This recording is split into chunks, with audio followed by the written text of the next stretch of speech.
Bonsoir à toutes et à tous, bienvenue dans cette édition d'information.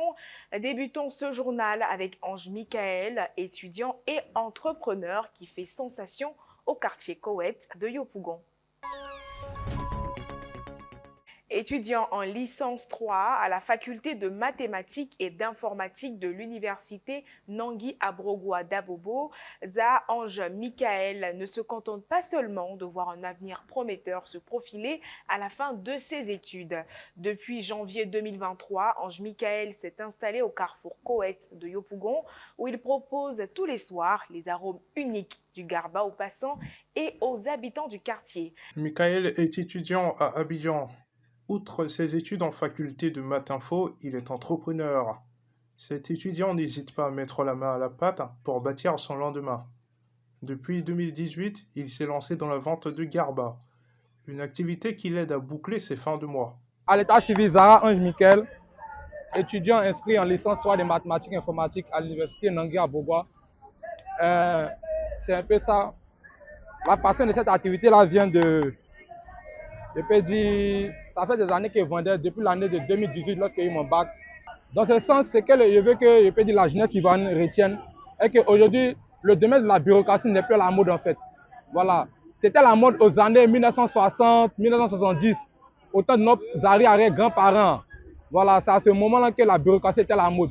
Aujourd'hui, de nos jours, là, c'est que la mode, c'est l'entrepreneuriat. Michael parvient à faire la part des choses. Il arrive à alterner études et travail sans perdre de vue ses grands rêves. Pour cela, il se bat de plus en plus pour atteindre ses objectifs. La mode vestimentaire évolue au fil du temps et des générations, offrant une variété de styles venus d'ici et d'ailleurs. En Côte d'Ivoire, cette mode empreinte de fantaisie et de concepts différents, souvent inventés par des artistes. Parmi toutes ces tendances connues depuis des générations, il y a un style vestimentaire qui continue de surprendre par sa longévité. Autrefois appelé bad boy ou bad girls, puis récemment pété-pété, ces pantalons partiellement effilochés ont été réinventés sous un nouveau nom que je vous laisse découvrir dans ce reportage. Le tchébé-tchébé est une sorte de pantalon déchiré en tendance chez les jeunes abidjanais. Ce style vestimentaire est aussi connu sous le nom de pété-pété ou encore bad boy. Kaba Moussa s'est lancé depuis quelques années dans la commercialisation de ce type de pantalon. On a tendance à vendre les jeans. Voilà, on fait les designs comme vous voyez ceci. Celui-là, il s'appelle Niska par exemple. Là, appelle le groupe le Boyfriends. Voilà, c'est les Niska, on vend ça comme ça. Un autre aussi. Celui-là, c'est les cargos. Ouais, on se défend un peu ici, mais c'est un peu difficile, franchement. C'est très, très difficile vu qu'on n'a pas de place. Voilà, on vend dans des conditions très, très précaires ici. Franchement, souvent, c'est la mairie. Souvent, chacun vient sa tendance de quitter ici, par-ci, par-là. C'est difficile. Si franchement, il y a un appel quelqu'un qui nous voit ici, nous souffle un peu, franchement, c'est difficile. Franchement. Malgré les difficultés auxquelles il fait face, Moussa et ses collègues de travail ne baissent jamais les bras. Ils restent solidaires pour mieux s'en sortir. Ça y est, à l'issue de 10 journées de détection intense, leurs rêves se transforment en réalité. Accompagnés de leurs parents, 5 joueurs sur plus de 1000 jeunes venus des 4 coins du pays ont été sélectionnés par les recruteurs de la PSG Academy. Cette journée du 1er juin restera à jamais marquée dans leur mémoire car c'est le jour de la signature de leur contrat d'intégration dans le prestigieux centre de formation de la PSG Academy. Rappelons que ce programme de détection de talents a été instauré par le fonds d'investissement appelé DetecPro Fund. Ce jeudi 1er juin s'est déroulé au sein des locaux de l'ACMC, précisément à Cocody, une rencontre entre les talents retenus par le fonds d'investissement DetecPro Fund et leurs parents.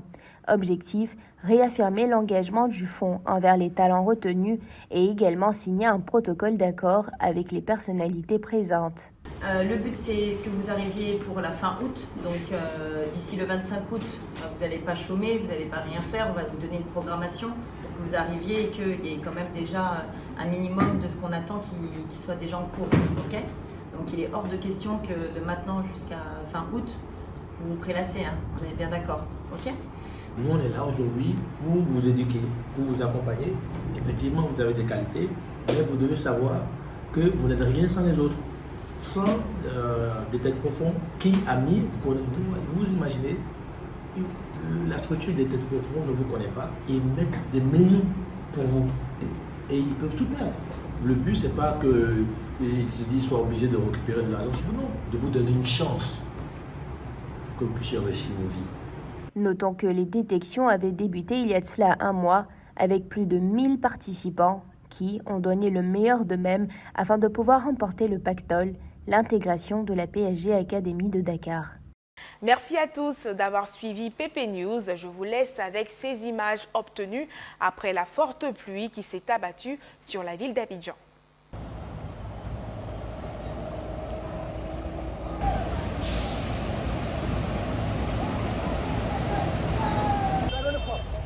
J'habite.